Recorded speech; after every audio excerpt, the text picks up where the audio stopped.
Olá pessoal, olá pastores, que privilégio para mim poder mais uma vez compartilhar para você sobre a igreja em células.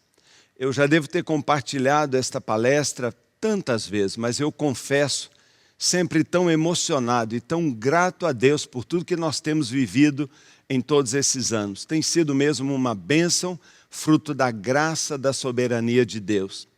Eu quero lembrar a você que na última vez que falamos sobre a visão, o poder da visão, a importância da visão, depois de todo aquele processo de insatisfação e transformação, chegamos à conclusão que aquela igreja que nós liderávamos, ainda que uma igreja linda, uma igreja abençoada, ética, uma igreja de bons fundamentos, mas ela, na sua estrutura, no seu modelo de igreja, não serviria para a realização daquela grande visão que Deus nos deu.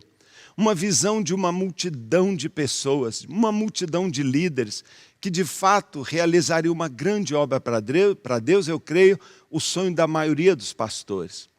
Pois foi a partir daquele momento, da convivência entre um sonho, uma visão e uma realidade, que Deus começou a mexer profundamente conosco.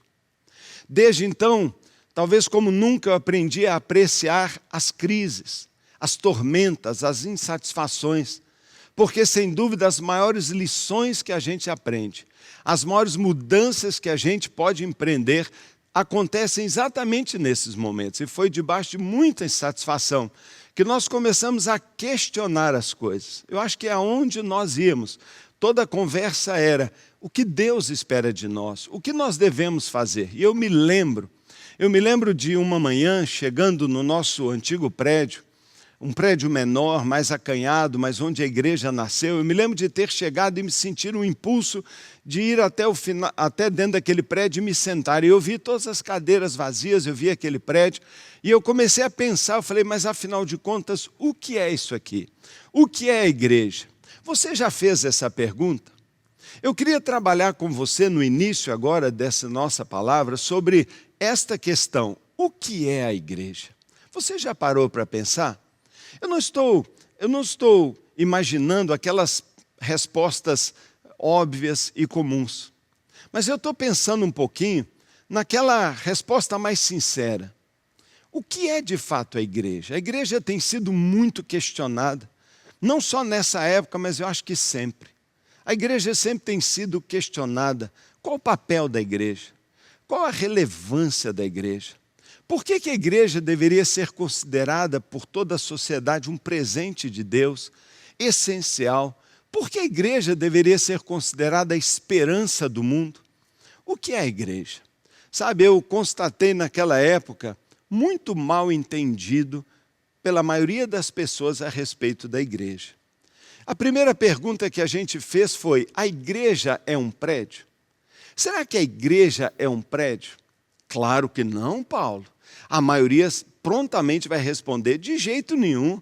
A igreja não é um prédio, o prédio é o edifício, a igreja são as pessoas. É mesmo. Será que é apenas um ato falho quando a maioria das pessoas diz, vamos lá na igreja? Ah, a igreja do bairro tal, a igreja da rua tal, a igreja na avenida tal. Será que todas as vezes nós não estamos nos referindo à igreja no que diz respeito a uma localização, a um prédio? Será que ao longo de milhares de anos em que a igreja foi meio que confundida com o prédio, igreja grande significa prédio grande, igreja pequena, prédio pequeno, igreja moderna significa então que o prédio é bacana, é mais modernizado, igreja tradicional é porque ele tem uma cruz, porque ele tem aquele formato de catedral? Será que isso não ficou no subconsciente das pessoas de que igreja é prédio? E qual que é o problema da gente estar tão sempre referindo que igreja é prédio? Sabe, será que a maioria das pessoas não acaba gerando uma dicotomia geográfica dentro dela mesma? Em que quando ela está dentro do prédio, ela vai se comportar de alguma maneira, ela vai se voluntariar, ela vai servir, ela vai fazer o seu serviço cristão aqui dentro, mas quando ela bota o pé para fora, ela vai assumir, será que não, um outro tipo de vida? Ao mesmo tempo, eu me lembro de uma experiência que, no encontro de líderes assim, de alto nível, um pastor perguntou lá: o que você acha que é o gargalo de crescimento da igreja? Eu fiz a tolice de levantar a mão e dizer: eu penso que a minha igreja não cresce porque tem um prédio muito pequeno. Puxa vida, eu levei uma grande lição, porque a igreja não é prédio. A igreja não tem nada a ver com o espaço que eu possuo, que eu me reúno, mas a maioria das pessoas tem sempre considerado isso. Segunda questão que a gente pensou é: será que a igreja é o seu pastor? Por que eu digo isso? Porque tem muito pastor que parece que tem assim, um certo sentimento de inferioridade. Por exemplo, eu moro na cidade de Belo Horizonte, onde meu ministério foi sempre desenvolvido, e Belo Horizonte é uma cidade muito agraciada. Alguns dos maiores pastores, maiores líderes da nossa nação são de Belo Horizonte. Não é fácil ser igreja em Belo Horizonte, onde existe uma igreja da Lagoinha, uma oitava presbiteriana, uma Getsemane, liderada por grandes pastores. E muitos de nós, pastores comuns, acabamos acreditando: se eu fosse um pastor como aquele, se eu tivesse aquele dom. Olha, em Belo Horizonte tem pastor que só no púlpito ele coloca 20 mil pessoas, porque são excelentes comunicadores, excelentes pregadores. E muitas vezes a igreja pensa assim: nós não estamos indo tão bem porque o nosso pastor não é tão bom.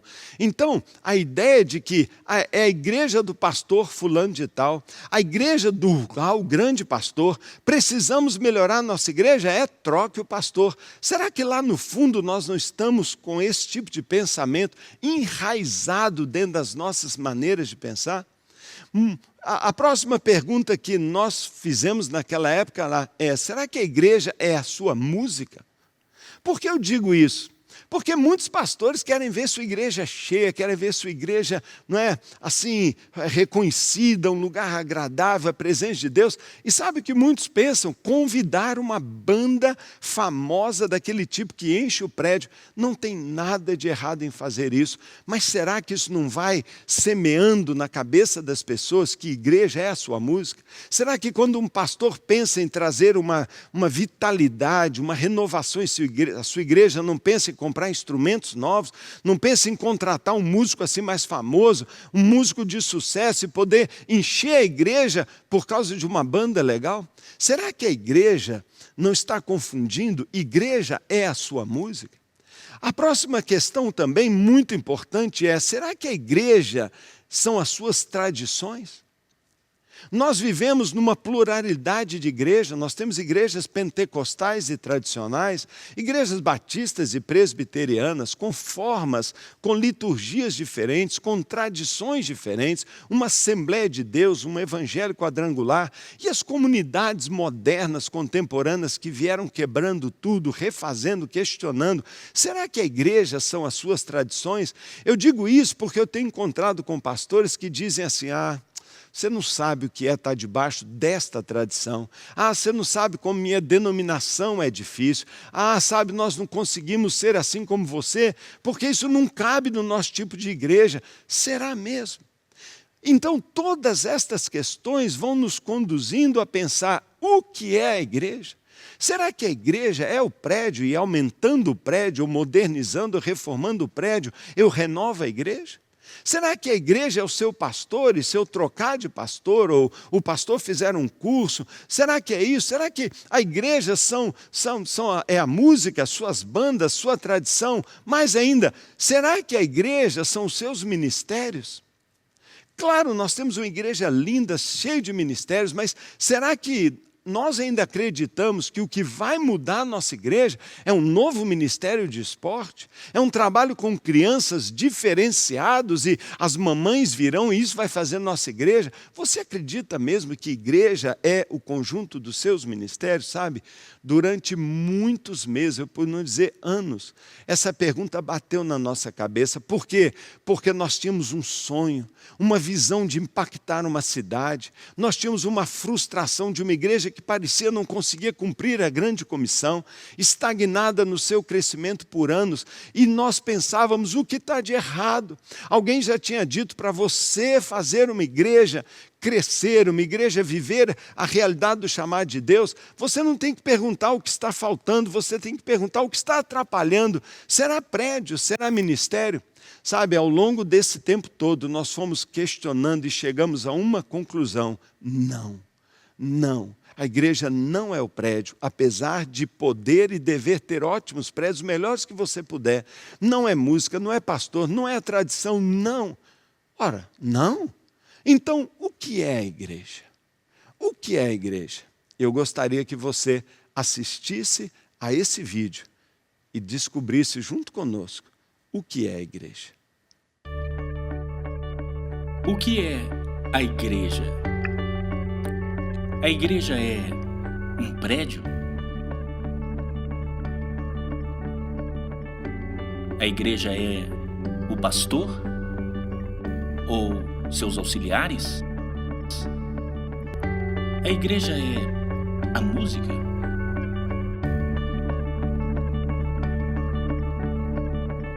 A tradição?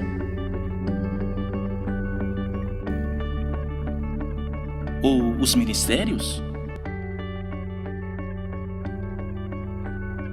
Todas essas coisas são boas, mas elas não são a igreja. Tire elas e a igreja ainda existe. Por quê? Porque você ainda está aqui. A igreja é você. A igreja é você com um propósito de amar a Deus, de amar aos outros. A igreja é você com uma missão de ligar o que não está ligado a Cristo e juntos crescer em total devoção a Ele. A igreja é você com um plano de estar ligado a Deus, servindo, liderando uma célula na comunidade, usando seus dons e paixões e transmitindo a sua fé àqueles que não conhecem a Cristo. Quando você e eu vivemos dessa forma,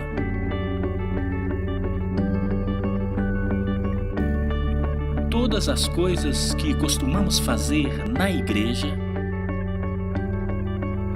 tornam-se coisas que fazemos como igreja. Deus deseja isso. O mundo precisa disso. E nós somos chamados para ser isto. O que é a igreja? A igreja é você.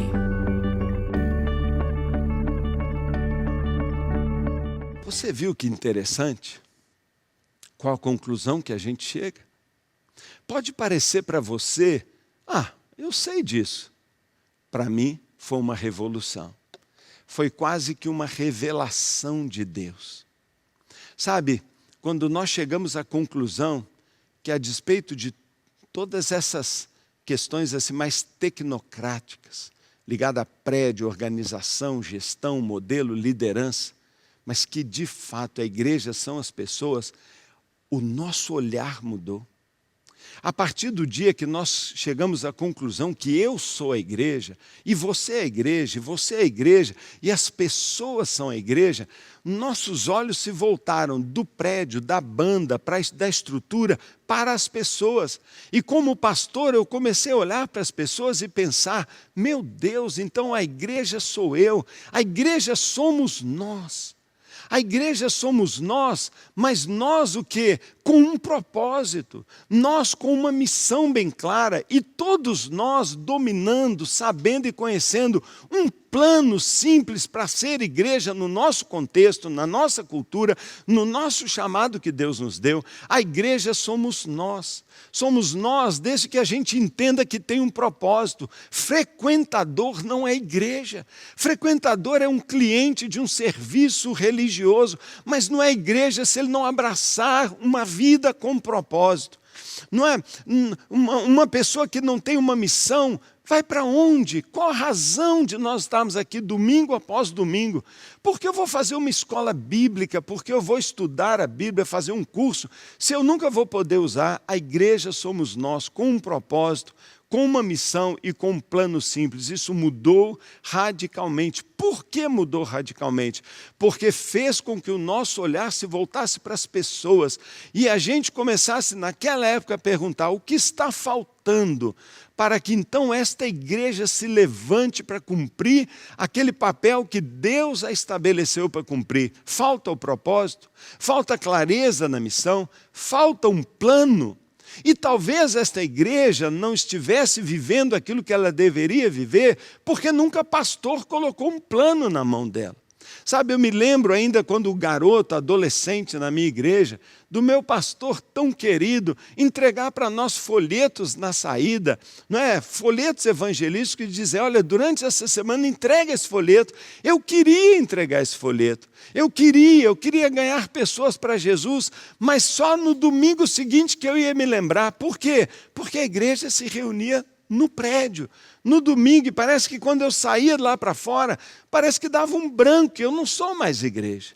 Sabe, quando a gente pensa que a igreja é o prédio, que a igreja é a música, é só lá no prédio, no local, naquele ambiente, que eu vou lembrar que eu sou crente. E eu me lembro da palavra do Senhor que marcou profundamente o meu coração, tornou-se para mim quase que um versículo favorito, quando o apóstolo Paulo, em 1 Coríntios capítulo 15, verso 58, diz, portanto, meus amados irmãos, mantenham-se firmes e que nada os abale. Sejam sempre dedicados à obra do Senhor, pois vocês sabem que no Senhor o trabalho de vocês não será inútil. Irmãos, olha que palavra tão poderosa do apóstolo Paulo. E eu me lembro naquela época de nós perguntarmos e questionarmos, será que todos os irmãos da nossa igreja estão conscientes do que Paulo está dizendo aqui? Será que todos nós estamos conscientes de que um dia vamos comparecer diante de Deus para prestar relatório da única vida que nós tivemos? Já imaginou o perigo de nós não sermos dedicados à obra do Senhor? Já imaginou de nós não sermos frutíferos e de nós acabarmos entrando na conversa do mundo, de trabalhar, de correr, de construir nosso próprio projeto de vida, sem dedicarmos a uma obra do Senhor? O texto diz que há uma obra que não é para pastor, é para todos os membros da igreja, e que no Senhor o trabalho dos irmãos não será inútil. Que trabalho? Ir aos cultos de domingo, sabe, tudo isso. E chegamos à conclusão que toda a igreja tem a obrigação de ajudar os seus membros a descobrirem e a cumprirem o propósito de Deus. Toda a igreja tem a obrigação de ter um plano de capacitação e mobilização, através do qual cada membro vai poder viver este plano simples.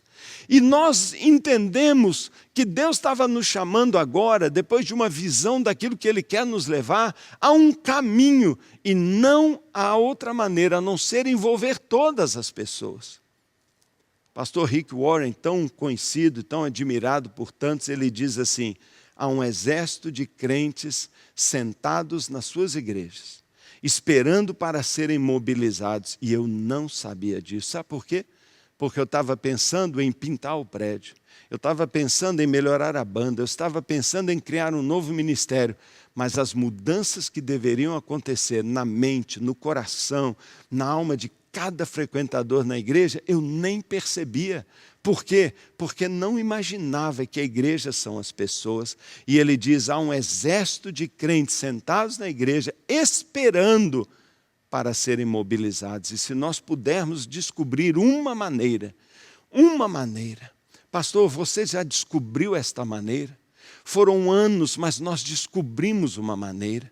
Nós descobrimos uma maneira de transformar frequentadores num exército de líderes. Nós descobrimos uma maneira de transformar clientes ou consumidores em contribuintes para transformar o mundo num lugar melhor, para transformar a igreja, para mudar o mundo, para cumprir a nossa missão. Uau! Sabe, nós entendemos que Deus estava nos chamando para fazer parte de algo que Ele estava construindo, um movimento de renovação da igreja, um movimento de renovação da eclesiologia. Eu não sei se você já parou para pensar, mas nós vivemos, pelo menos talvez nas últimas 2 ou 3 décadas, um fortíssimo movimento de renovação da maneira de ser igreja. É bem verdade que nos anos 60, 70, aqui no Brasil, nós vivemos um forte movimento de renovação espiritual. Renovação espiritual, o mover do Espírito trazendo uma nova unção e um frescor para a igreja evangélica no Brasil, anos 60, 70, começo dos anos 80. Sabe, naquela época, quando pastores se reuniam numa rodinha para conversar, depois de algum papo, não demorava 10 minutos para que um pudesse perguntar para o outro: você é batizado no Espírito Santo? Sua igreja é renovada ou tradicional? Ah, sei. E havia um ambiente meio que de disputa, um confronto, renovados e tradicionais. Teologia, doutrina, era um movimento de renovação espiritual. Eu dou glória a Deus por esse movimento. Esse movimento renovou a liturgia das igrejas. Esse movimento restaurou o papel do Espírito Santo, chamou a igreja para uma maneira mais vibrante de servir, de adorar, mostrou caminho para fontes de poder. A igreja foi impactada. Glória a Deus pelo movimento de renovação espiritual da igreja. Logo em seguida, Deus, que é muito sábio, conduziu a igreja para um segundo movimento, o movimento de renovação da eclesiologia da igreja, uma nova reforma da igreja, que nós chamamos a segunda reforma, mexendo agora na estrutura da igreja. Por quê? Porque o mundo mudou. O mundo passou e tem passado por rápidas e profundas transformações. Você já ouviu sobre isso, paradigmas sendo transformados. E algumas igrejas, e nós especialmente, insistindo em fazer como sempre fizemos. Com medo de mudança, temendo que tudo isso pudesse nos afastar da pureza do Evangelho, até descobrimos que o próprio Deus está dizendo: você pode manter sua doutrina, sua pureza, seu fervor, sua fidelidade a Deus, mas você pode alterar também métodos, você pode alterar suas maneiras de fazer, de comunicar.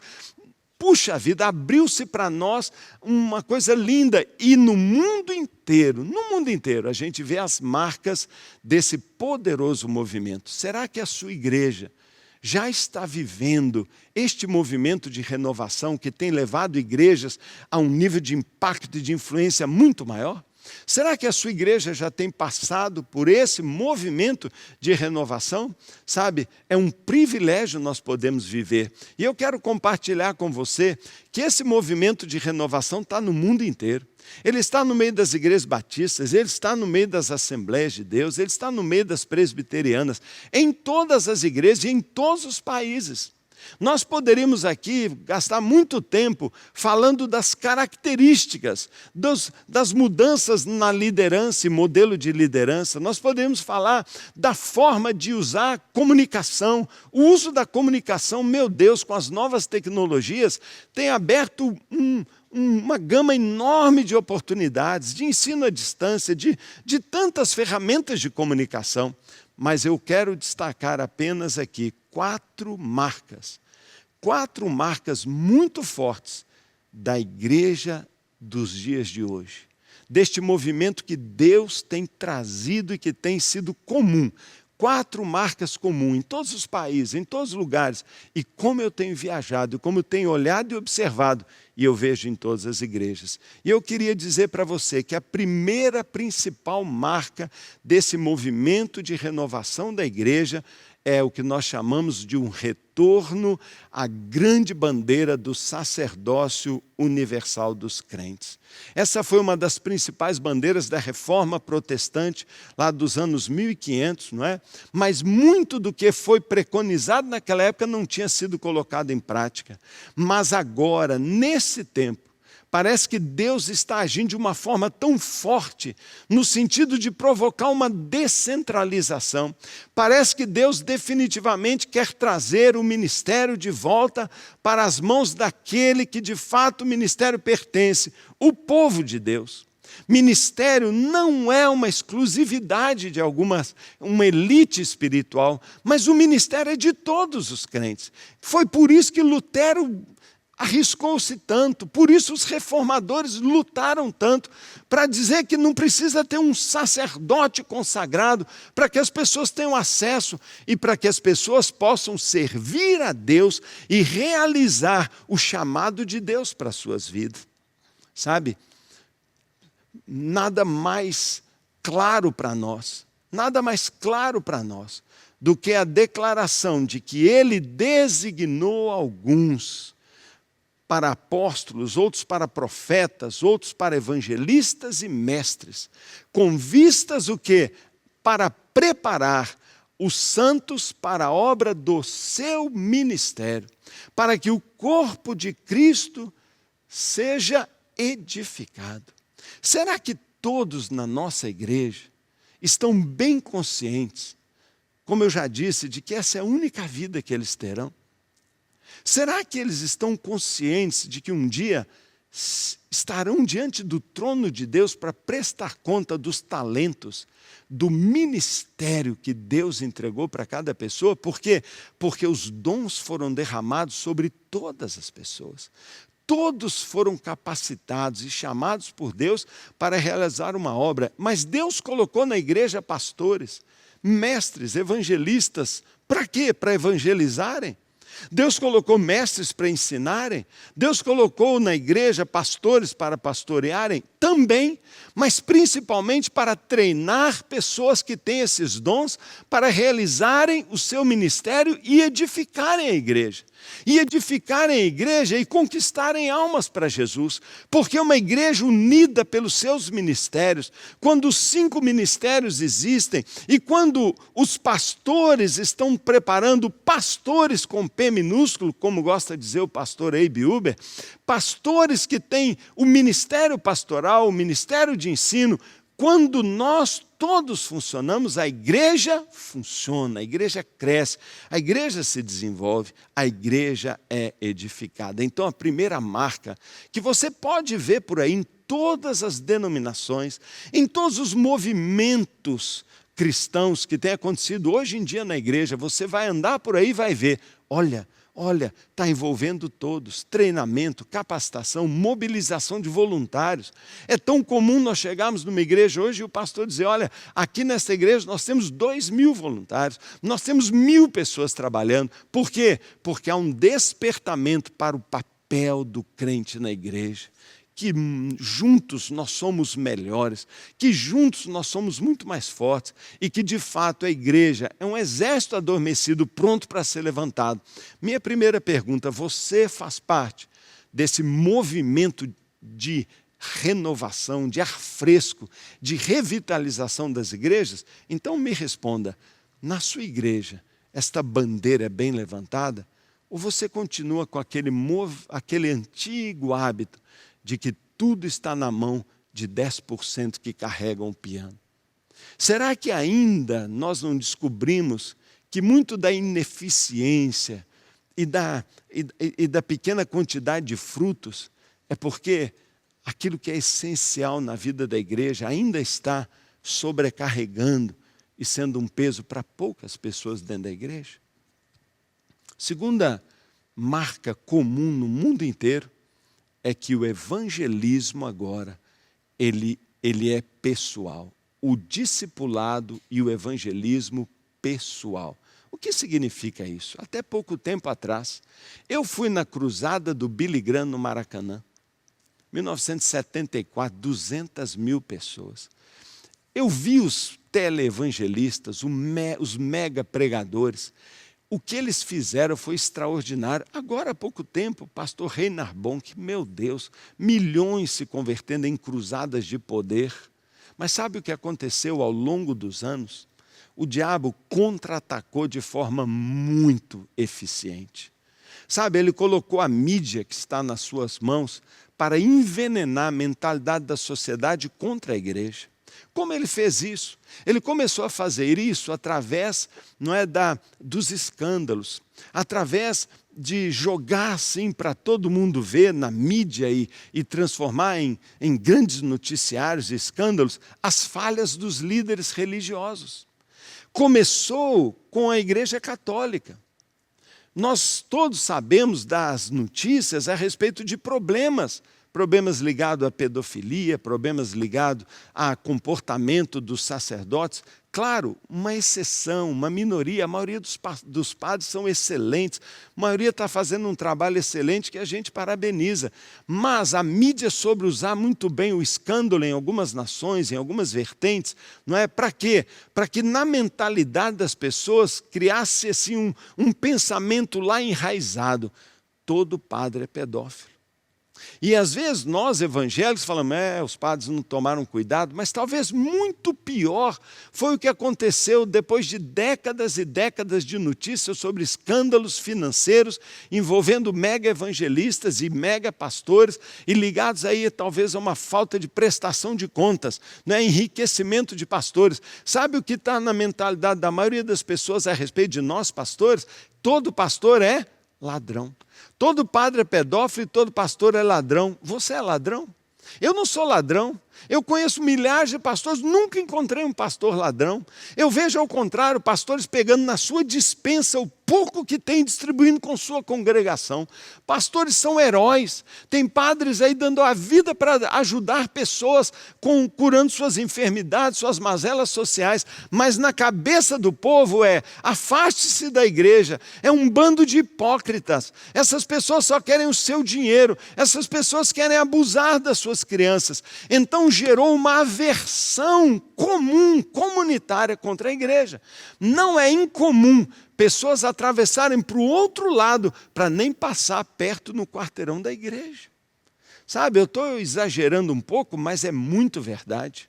Quantas vezes eu ouvi marido dizendo assim para a esposa, e a esposa contando para nós, eu não quero minha esposa indo em igreja dar dízimo para pastor. Sabe, tudo isso gerou o quê? Parece que uma parede invisível na frente das igrejas, e parece que na consciência das pessoas tem um alerta, alerta, alerta, perigo, igreja, não entre, igreja. Sabe, ainda tem igreja hoje fazendo da sua estratégia principal de evangelização, domingo à noite o culto com apelo. Irmão, é fantástico fazer isso, mas será que você não está entendendo que não funciona mais? Será que você não entende que não funciona mais? Teve uma época que eu participei de uma igreja lá no Rio de Janeiro, em Copacabana, fazendo uma campanha. Cristo quer morar em Copacabana, investimos milhares de reais, trabalhamos nas praias, fizemos um impacto naquele bairro, um dos mais populosos do mundo. E sabe ao final que fruto aquilo gerou? Uma mobilização mega. 2 meses depois nós tínhamos 3 pessoas na igreja. Por quê? Porque as pessoas falam, tá. Eu acho que não existe mais desculpa que os amigos possam dar para nós. Eu não posso ir, minha mãe está doente. Eu não posso ir, minha mãe morreu. Aí passa um mês depois, minha mãe morreu, mas morreu de novo? Não. A pessoa nem lembra de tanta desculpa que as pessoas têm que dar quando a gente fica convidando para vir no prédio.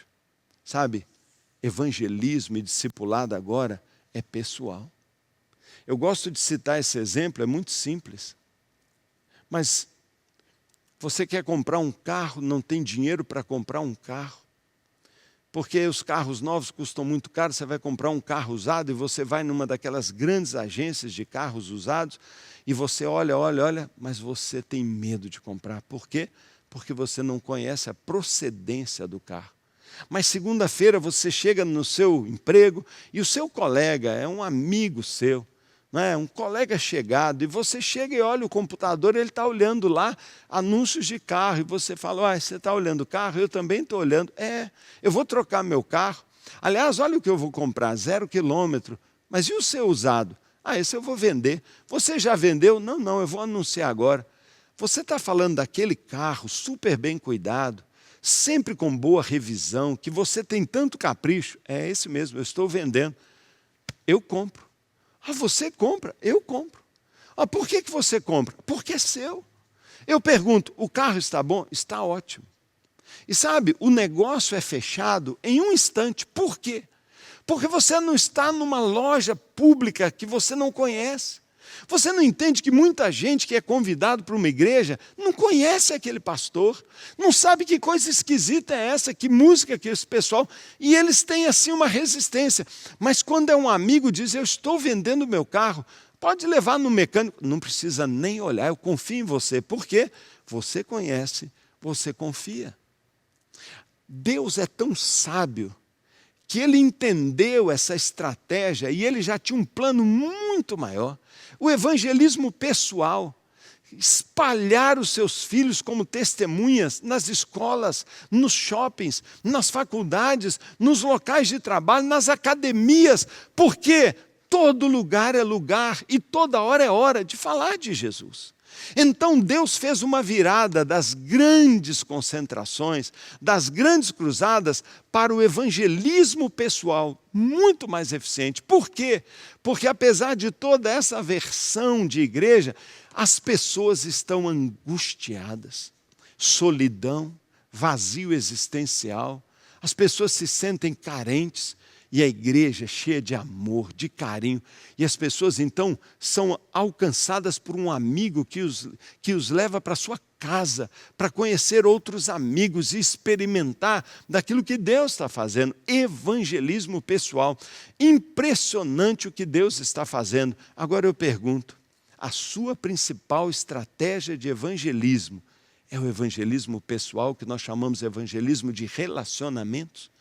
Evangelismo por amizade, é amigo ganhando amigo, é parente ganhando parente, vizinho ganhando vizinho, aproveitando as pontes de relacionamento para compartilhar a razão da sua felicidade, a razão da sua segurança, a razão que a sua família é tão bonita e que Deus restaurou tanto a sua vida. Vá aos seus e conta o que Deus tem feito. Foi o que Jesus falou para aquele gadareno, antes o endemoniado, mas agora uma testemunha ambulante. Deus tem feito algo assim. E a minha pergunta é, na sua igreja, o evangelismo é basicamente pessoal? Se é, você está no meio de um movimento de renovação. Se não, desculpe, mas você faz parte do velho estilo de igreja e a tendência é que você vai sofrer muito aí para frente. Por quê? Porque Deus está mudando, o mundo está mudando. Terceira marca são os pequenos grupos. Pequenos grupos. Meu Deus, que coisa incrível. Em todas as denominações, em todos os modelos e tipos de igreja, todos estão trabalhando com pequenos grupos. Você vai numa igreja pentecostal, tem todo aquele culto e pequenos grupos. Você vai em igrejas com propósitos, pequenos grupos. Rede ministerial, pequenos grupos. Igrejas com pequenos grupos. Deus está fazendo algo incrível. E junto com os pequenos grupos, uma descentralização incrível. Por quê? Porque aquele modelo de pastor faz tudo. Aquele pastor que tão assim, sobrecarregado e tão responsável, e tão dedicado, acaba prejudicando sua saúde, acaba enfrentando tanta depressão, problemas na família, os filhos reclamando, papai nunca está em casa, a esposa, essa igreja abusa do meu marido e ela não é feliz com a igreja. Você percebe, é um problema antigo que Deus está tratando de uma vez, não só para abençoar a família do pastor, mas para revolucionar a igreja. Por quê? Porque aquele modelo de um líder centralizador já era, não existe mais. Deus está trazendo uma nova maneira, as igrejas trabalhando com colegiados, com grupos e principalmente com a formação de liderança. Descentralização ministerial, também costumo contar aquela história real. Fui pregar numa igreja há alguns anos atrás, já faz tempo. amigo meu, pastor, me convidou para pregar na sua igreja e eu fui. Quando nós chegamos e fiquei lá no gabinete dele conversando, chegou a hora do culto. Então ele falou, pastor, vamos passar aqui por trás, e nós já entramos lá no púlpito, fomos ali por um corredor. Quando estávamos caminhando por corredor, pastor de terno, com a Bíblia no braço, todo arrumado, uma jovem, adolescente, estava ali naquele bebedor com um garrafão plástico, balançando o garrafão. E aí ela viu o pastor vindo e falou assim, pastor, não tem água aqui.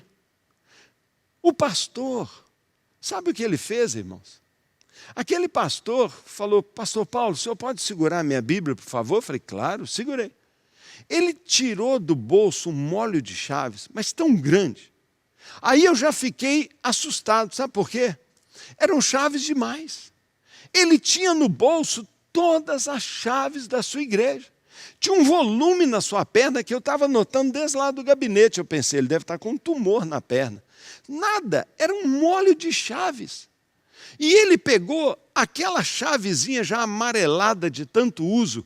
Ele não ficou procurando, ele já sabia qual era. Ele foi ali, num grande armário naquele corredor, abriu, enfiou a mão, pegou uma faquinha que já estava ali, parecia que tinha o formato da mão dele, puxou um garrafão novo com uma mão. Sabe como é difícil manusear esses garrafões? Pois ele pegou esse garrafão com uma mão, passou a faca, abriu, foi lá, tirou o velho e olha, obra habilidosa de alguém hipertreinado. O ministério de trocar a garrafa de água é do pastor. Você já imaginou que tem pastor bonzinho, humilde, servo a esse ponto, que ele é capaz de parar para trocar a água da igreja? Sabe, eu acho isso um gesto muito lindo. Mas quando acabou o culto, eu chamei ele para a gente bater o papo, falei, pastor, você está agindo errado. Você não acha que tem alguém na sua igreja que amaria ter essa chave? E amaria receber essa faquinha da sua mão e ser o encarregado da água da igreja? Por que um pastor tem que fazer tudo? Irmãos, Deus está mudando a igreja. E eu pergunto para você, com essas marcas, você faz parte de uma igreja, desse movimento, de uma igreja renovada? Ou você ainda está vivendo a realidade de tradições antigas? Pensa nisso, por favor. A verdade, querido, é que nós estamos ainda guardando no meio da nossa igreja heranças muito negativas do nosso passado religioso.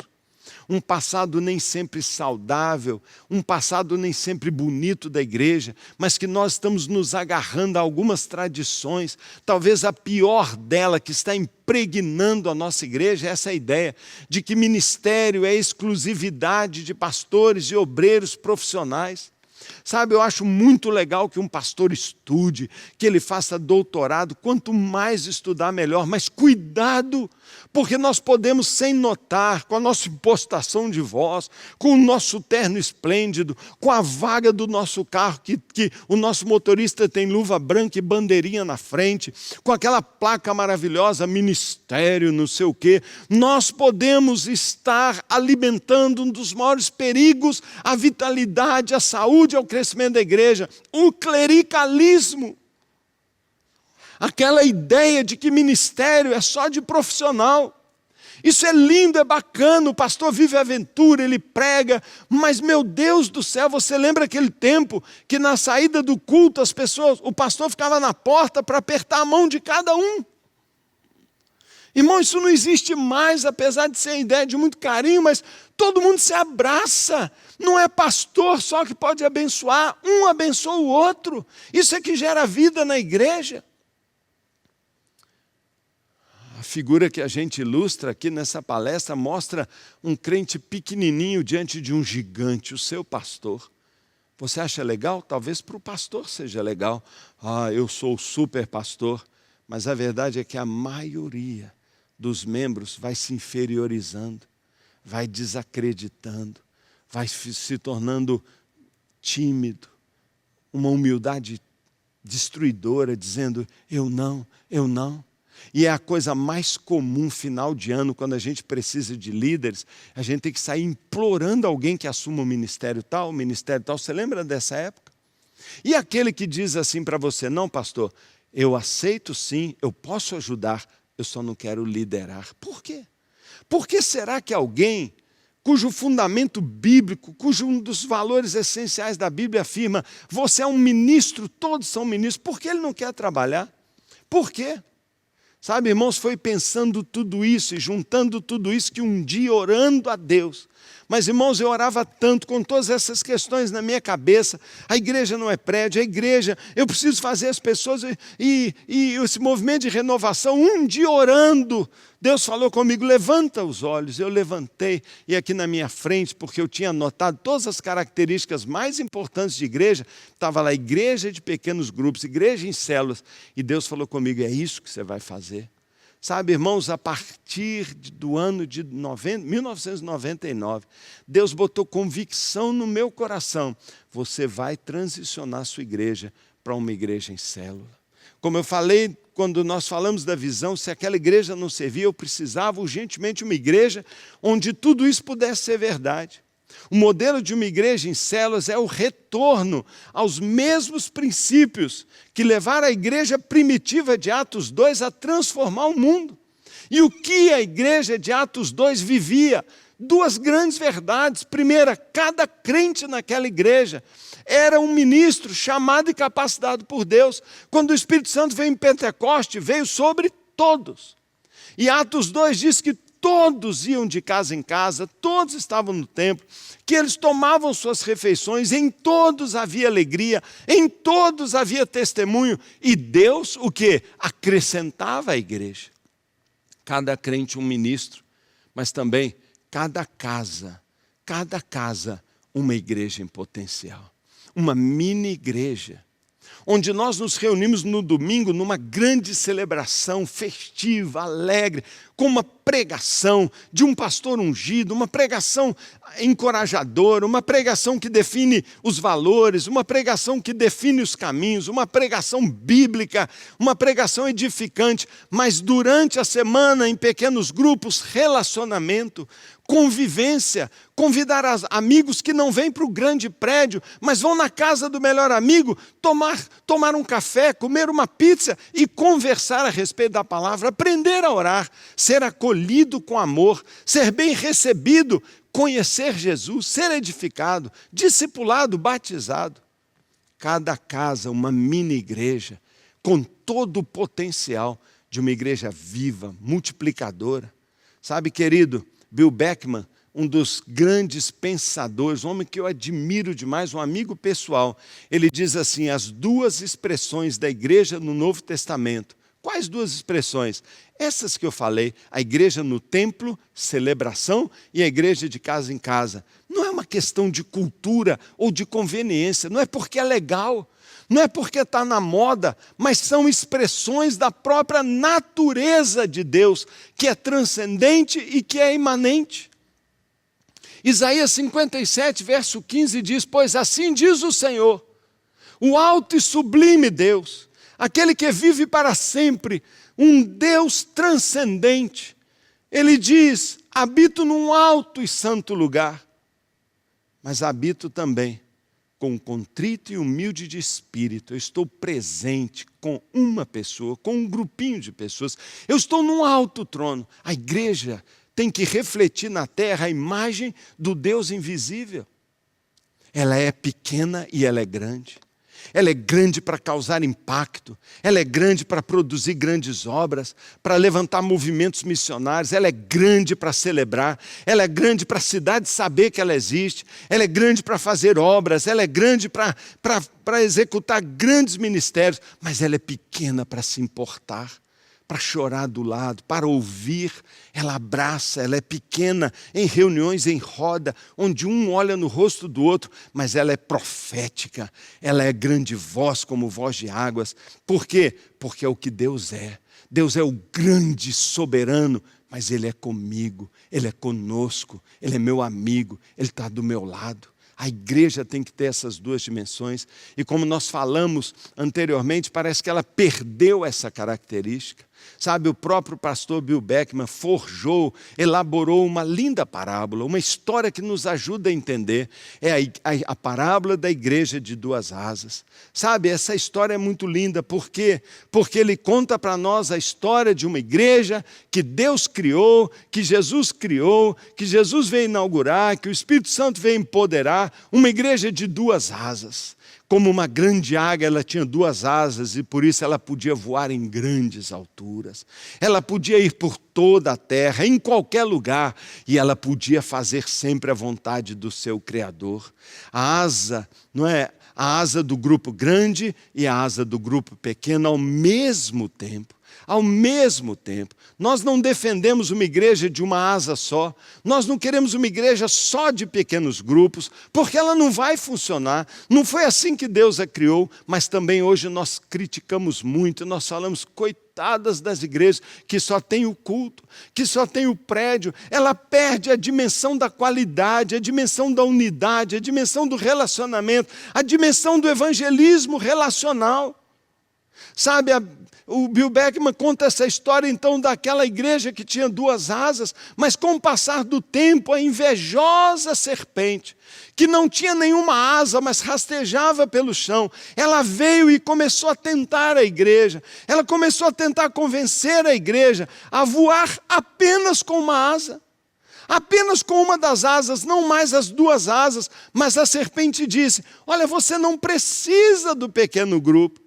Você não precisa do pequeno grupo, você pode trabalhar apenas com a grande reunião. E quando a igreja se associou com o Estado, e quando a igreja começou a entrar nas catedrais e nos prédios, e que legal, olha, então nós podemos nos reunir aqui. Quando com Constantino ele diz, por que vocês não vêm para os nossos prédios? Não, pode parar com essas reuniões na casa. A serpente convenceu a igreja a não usar mais o grupo pequeno. Com isso, sabe o que aconteceu? A reunião do grupo pequeno, a asa do grupo pequeno começou a atrofiar. E ela foi diminuindo a sua força. E a igreja passou a voar com uma asa só. Uma asa só. Ela não pode mais fazer aquilo que ela fazia. Ela não pode mais voar por toda a terra e fazer a vontade de Deus. Mas ela, coitada, faz um esforço enorme para conseguir apenas voar em círculos, gastar uma energia e um tempo desnecessário. Para quê? Para viver uma vida de passarinho, infrutífera, limitada, dando pequenos saltos, mas nunca mais ela voou. Queridos, parece que isso que tem acontecido.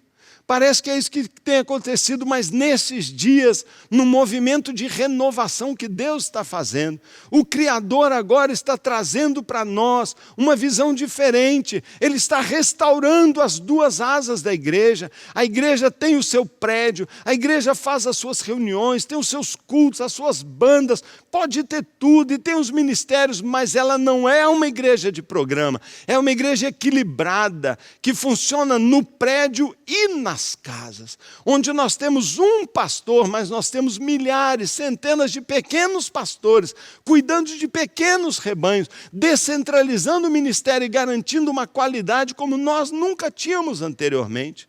Sabe, querido, as células são a única estrutura capaz de mobilizar toda a igreja para ser e viver relacionamentos transformadores. Eu não tenho dúvida disso.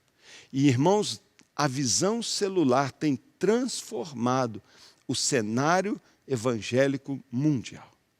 Pequenas congregações, como a Igreja Batista Central de 2001, têm se transformado em igrejas fortes, como a Igreja Batista Central de 2020, porque colocaram as células, os pequenos grupos, no centro do seu ministério. Eu vou dizer de novo, sabe, querido, o propósito desta palestra é sensibilizar você. Nós não temos nenhum interesse secundário, a não ser compartilhar um testemunho.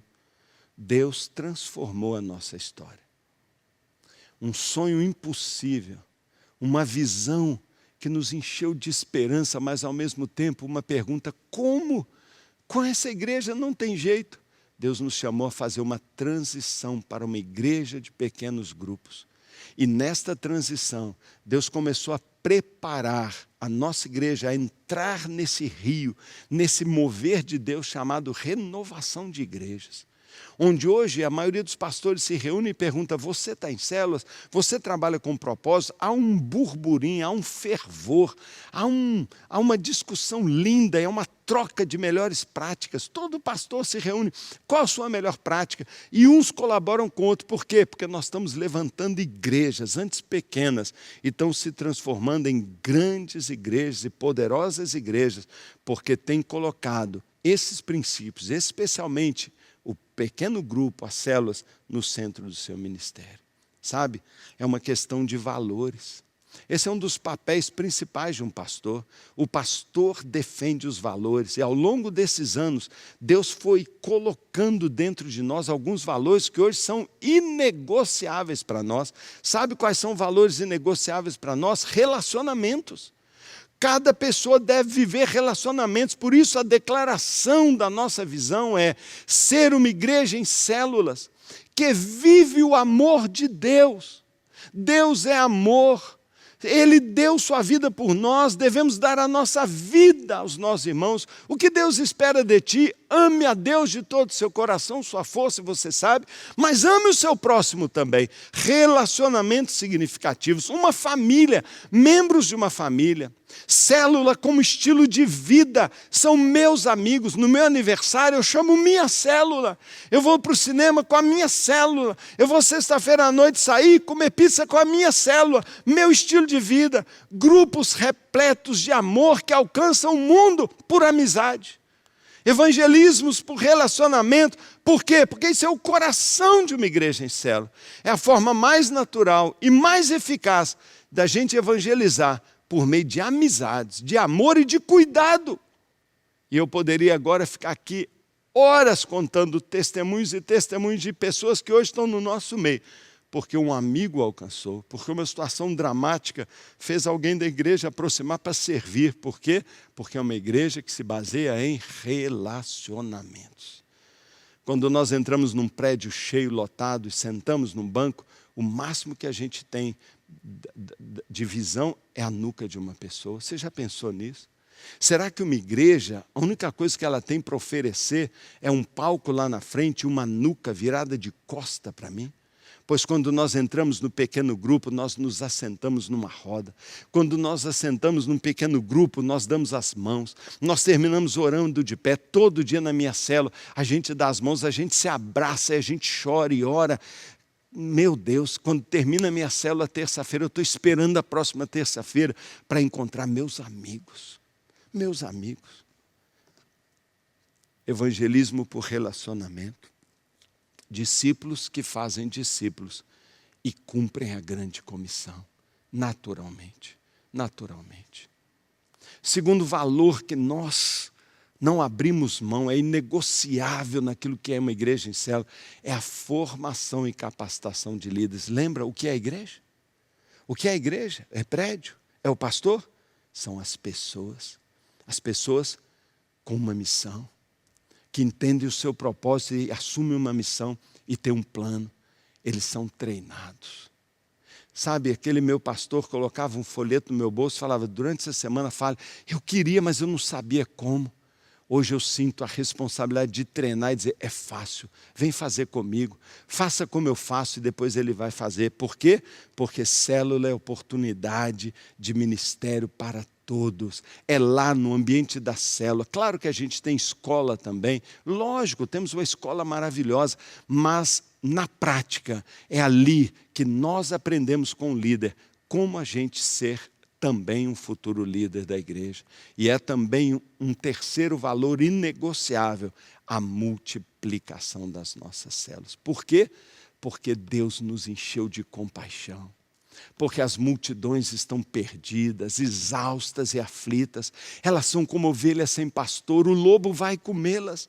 Então, por causa de compaixão e uma visão do coração redentor de Deus, isso nos impulsiona a querer mais, a querer mais. Toda a nossa célula tem uma cadeira vazia e nós dizemos: na semana que vem alguém vai ocupar ali. A gente abre outra cadeira. A gente abre outra cadeira. Meu Deus, a multiplicação é um milagre. A multiplicação é um milagre. Você já pensou nisso? Você já pensou que Jesus pegou 5 pães e 2 peixes e alimentou milhares de pessoas? Ele multiplicou pão, um milagre. Você sabia que a maior fome do homem hoje é fome de Deus, é o vazio espiritual? E eles são chamados as nossas células, movidos por compaixão. Sempre que uma igreja for batizada em compaixão, e o púlpito ensinar o amor ao perdido, e praticar isso como seu próprio estilo de vida, essa igreja vai ganhar almas para Jesus. Multiplicação é um milagre e acontece por causa da compaixão. E eu ainda quero destacar o 4º valor inegociável, é a palavra todos. Se a sua igreja já é tão bacana, e faz tantas coisas lindas, com 20% realmente trabalhando, já imaginou se passasse para 30% ou 40%? Já imaginou se todos participassem? Não era essa a marca da igreja primitiva? A igreja primitiva não tinha essa característica, pois nós também. Todos se envolvem, todos ministram uns aos outros. As pessoas aprendem melhor quando praticam do que quando escutam. A participação de todos, por quê? Porque a célula é um lugar de todos participarem. Não é uma classe de escola bíblica, não é uma pregação de um grande pregador, nada disso, nós não queremos isso. Nós queremos uma célula de relacionamento, de perguntas, o que você acha? E você, ali as pessoas vão aprendendo a conversar, a compartilhar, a dar testemunho. Sabe? Nós abraçamos a visão em células e ela transformou a gente. Passados alguns anos, eu olho a igreja que a gente foi, dou graças a Deus, obrigado pela Central, que foi uma igreja que tinha raiz e que foi capaz, com sua sólida fundação, de edificar uma grande igreja hoje. Mas eu dou mais graças a Deus ainda, porque aquela igreja que não estava preparada, hoje está mais do que nunca preparada. Nós podemos perder a maior colheita da história, por uma única razão: falta de trabalhadores para a colheita. Os campos estão brancos há 2000 anos, Jesus nos alertou. Há 2000 anos Jesus disse, os campos estão brancos. Ele disse, ore a Deus que envie trabalhadores para a colheita. Nós podemos hoje perder o campo pronto, porque as nossas igrejas acham que tudo que elas devem fazer é ir no culto aos domingos. Nós temos que transformar cada membro da nossa igreja num trabalhador da colheita. Pastor Joel Kominski, grande escritor, tudo que esse homem escreveu você pode ler porque é bom. É um dos gurus do movimento celular. Né? Vai entrar, já entrou para a história, um amigo desta igreja, ele diz assim, não é porque igrejas têm células que elas fazem a colheita. Hã? Ô Joel, você está jogando contra a visão? Então a célula não é um segredo mágico? Não é, e eu concordo com ele. Por isso eu ponho a sua declaração aqui. Não é porque elas têm célula, é porque elas têm trabalhadores. Eu faço a colheita porque cada membro se enxerga como um trabalhador. Então, olha o que ele diz. Igrejas que não têm nenhum plano para formar líderes, planejam por omissão perder a colheita. Igrejas que não têm nenhum plano estão escolhendo perder a colheita. Você tem um plano? Você tem aí, pode me mostrar o seu plano de formação? Nós temos. Nós temos uma escola de líderes, nós temos um processo prático dentro da célula. Queremos compartilhar isso com você. No DNA 2 nós vamos abrir isso para você completamente. Mas o que revolucionou a nossa igreja foi essa verdade de que nosso papel principal como pastores não é pregar. O nosso papel principal não é visitar, não é organizar a igreja, fazer a gestão financeira. Devemos nos envolver com isso, mas a maior parte do nosso tempo deveria ser investida em nós trabalharmos no treinamento e na transformação dos nossos membros em líderes. Se você tem 50 membros, já imaginou se você abrisse uma escola e cuidasse, e discipulasse e treinasse 10 desses membros? Já imaginou se você tivesse 10 ajudantes? Foi isso que aconteceu. Eu comecei os primeiros anos dando escola. Abri uma primeira escola com 45 alunos. Dos 80 da igreja que eu convidei, 45 vieram. E nós ficamos 4 meses, toda semana juntos. E Deus mudou esta igreja a partir daquelas primeiras 15 células que nós abrimos. Você pode fazer a mesma coisa. Por quê? Porque nós podemos ajudar você a montar um plano de treinamento e formação de líderes. Sabe, quase concluindo, eu quero dizer para você, então vamos ver se você entendeu. Olha essa pergunta. Qual é então o fator que gera o máximo impacto numa igreja? Vamos ver se você entendeu. É o ministério, o modelo ministerial? É o modelo ministerial? É células?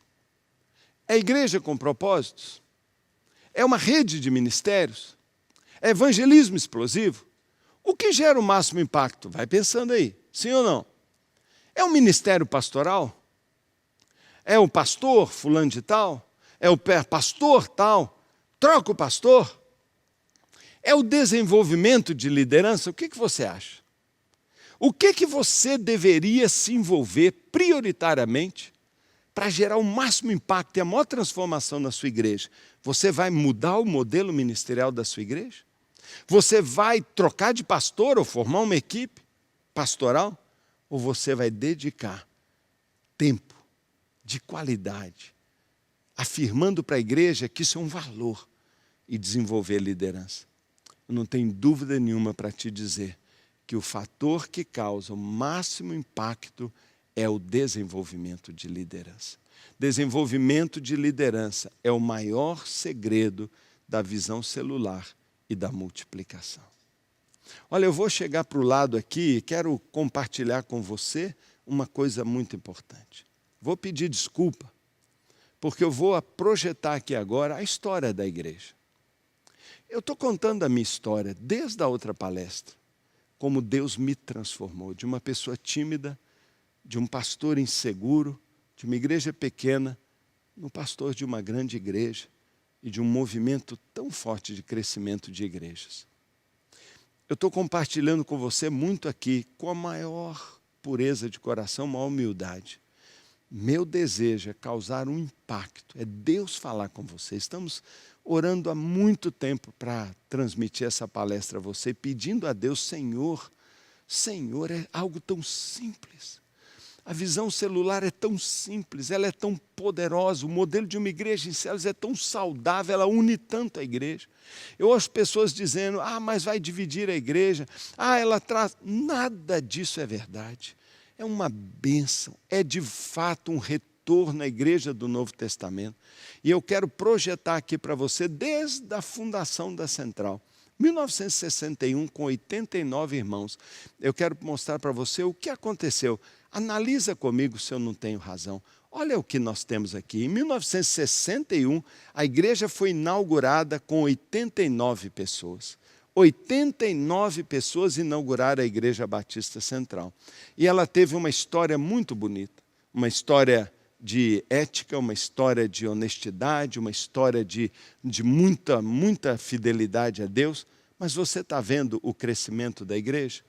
De 89 pessoas, nós chegamos a um máximo da ordem de 400, 400 e poucos, mas sempre oscilando, subindo e diminuindo. Foi ali, em 1986, que eu fui consagrado pastor quando ela estava naquele declínio. Sabe, essa igreja toda só teve 4 pastores. Eu sou o 4º pastor nesse tempo todo de igreja. Eu já sou pastor aqui há 33 anos, mas olha o que aconteceu. Eu poderia dizer para você que isso aqui é praticamente uma reta.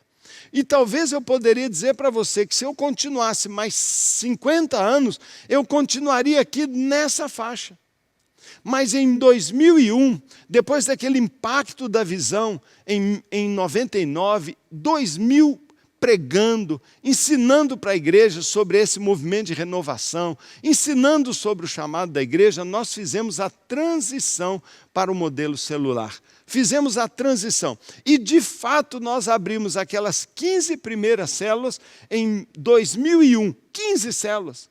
Nós tínhamos, na época, cerca de 420 membros, e nós separamos 45, formamos 15 células com 3 pessoas em cada uma para começar. Eu liderava a célula número 1 e lidero até hoje. Nós fizemos a transição para a igreja em células.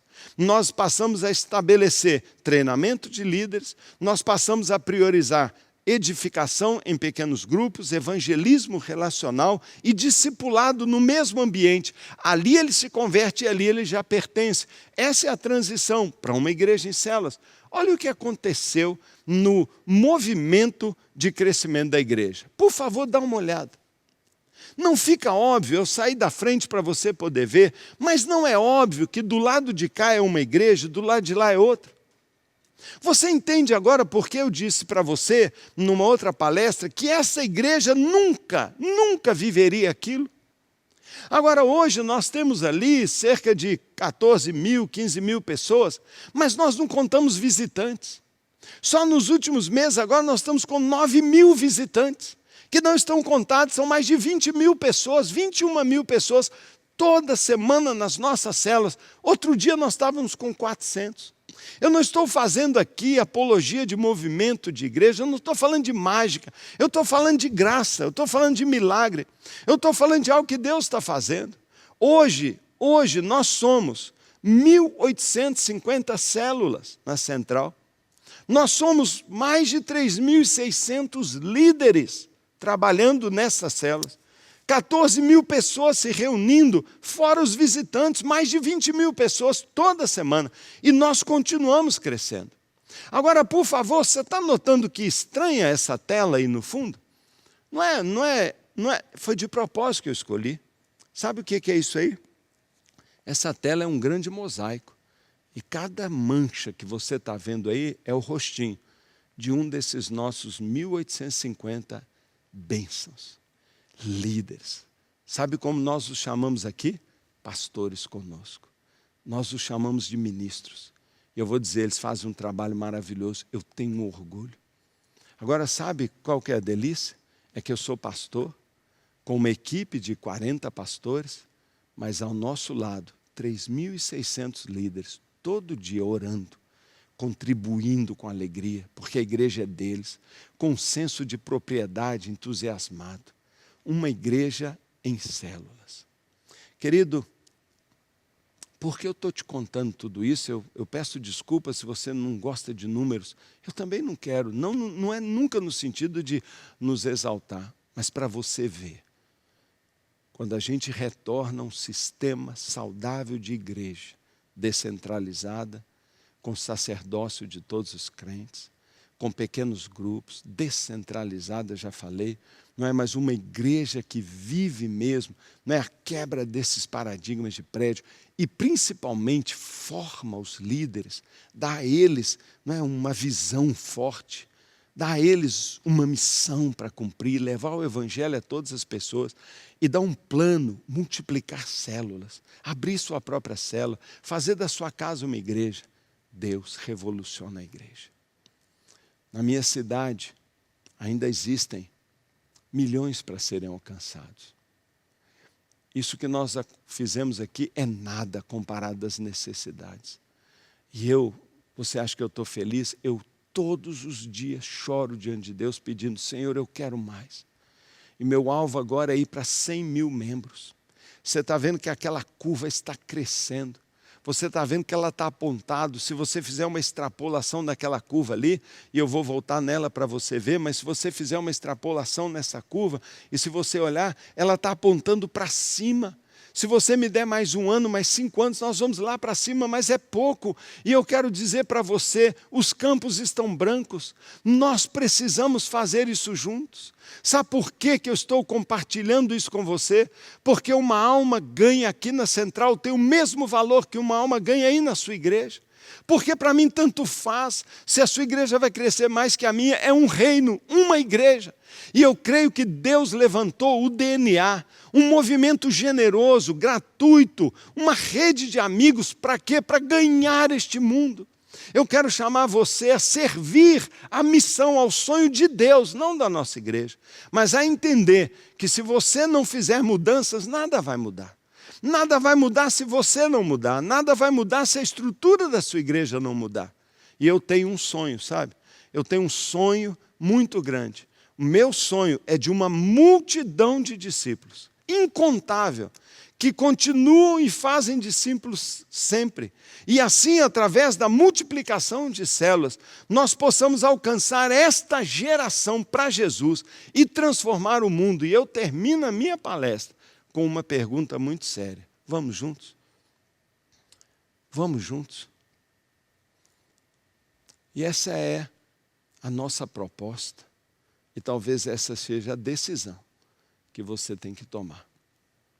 Talvez voltar para casa, refletir bastante e pensar, será que não está na hora? Não só de eu passar por essa transição, mas ajudar igrejas amigas ao meu redor a juntos, nós também nos transformarmos numa igreja em células? Nós transformamos os membros da nossa igreja em ministros frutíferos, ousados, capacitados para produzir frutos no reino de Deus? O meu desafio para você é esse, é a minha oração. É que Deus toque no seu coração, que você seja por Ele mesmo convencido. E nós estamos aqui como amigos, nós estamos aqui com a maior humildade, dizendo, se pudermos ajudar de alguma maneira, conte conosco. A Central existe para isso. Nós sonhamos em transformar o mundo, nunca vamos fazer isso, somos parceiros. Mas talvez a maneira melhor da gente cooperar é de nós fazermos essa troca, não é? De experiências e ajudar você a transicionar de forma muito poderosa, cuidadosa, não é? Saudável, vitoriosa, para se tornar uma igreja de duas asas novamente. Que Deus te abençoe, muito obrigado, e que o Senhor fale com você e enche o seu coração de plena convicção para aquilo que é o seu chamado nesses dias para a sua igreja. Deus te abençoe.